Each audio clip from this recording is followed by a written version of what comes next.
Hi everyone, today we're going to replace the battery on the key fob for my 2012 Toyota Prius.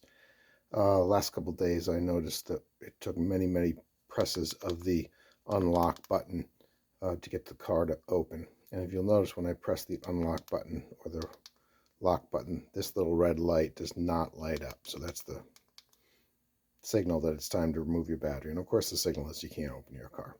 So super simple. I had to actually use the emergency key to get into the car a couple times. So you push on this little thing here. Here comes out your magic little emergency key.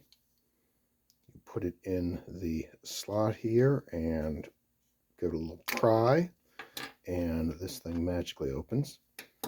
And you'll notice you've got this little circuit board here. You're going to lift up this circuit board, and underneath it will be the battery.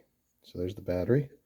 Notice that it's got two little prongs here on this side and this side, and that the positive side is up. So I'm going to very gently put a screwdriver underneath and pry it up, and it should pop out. There you go.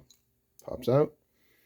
I've got a replacement battery, and for mine it's a DL1632. Just went to my local CVS, got myself a new battery.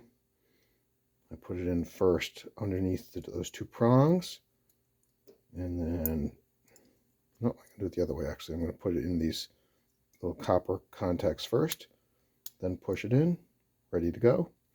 Flip it over again. The button part of the battery has to go over on the button part of the control. Place it back in. These two buttons, so there are three buttons here, 1, 2, 3. That'll match up with the 1, 2, 3 buttons on the remote control. Put it back together. Should snap into place. Bingo. Put my emergency key back in, and let's see if that little red light lights up. Hey, look at that. All right, there you go.